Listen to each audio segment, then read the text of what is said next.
I'm currently walking down Farnham Street, which is actually the street that Warren Buffett has lived for over 40 years. Now, the sidewalk, the road, it all looks pretty normal. The houses here are definitely above average, but I wouldn't say they are castles or anything. And I walked away from Warren's house. It's about only a couple blocks away, but just to pay respect to him, I decided not to crowd it. I simply wanted to do a quick visit to this area just to get the sense of the energy and ambiance.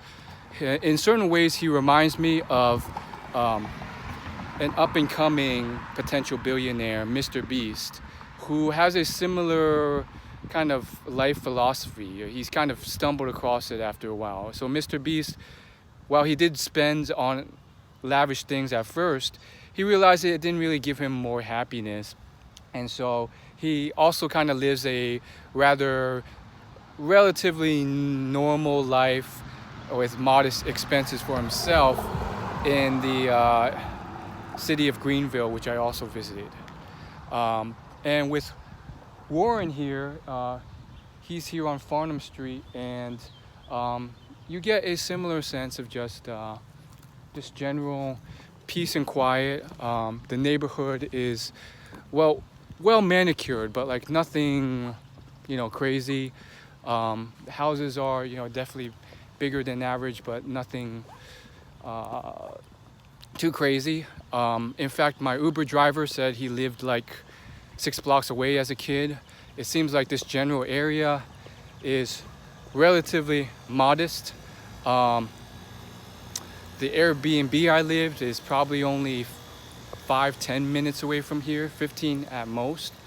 So it's very interesting. I'm also surprised about the lack of security. I mean, maybe there is some, or maybe he just felt there was no need for it. But there is definitely probably some security within inside the premise and stuff. But yeah, for someone as public as him to just kind of live here and just live a normal life without any hassles, I mean, that's pretty darn awesome.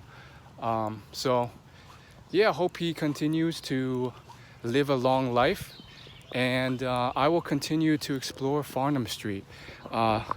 Check it out. There's the intersection. There's Farnham Street, and then there's 52nd Street.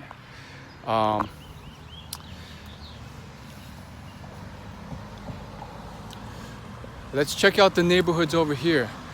We got a missing dog with a reward, Queenie. Queenie looks a little scared or crazy. I hope she didn't try and escape because of misabuse. Probably not. She's probably a good dog who just wanted some exploration into the wild. Now, I don't know about you, but the foliage and architecture here reminds me a lot of other states and areas. Reminds me a bit of Maryland. Reminds me of a few other states I've been in. And it's kind of nice. It gives you the sense of just, trees, small little houses. I mean, okay, they're not that small. They're pretty. And then clean-cut lawns.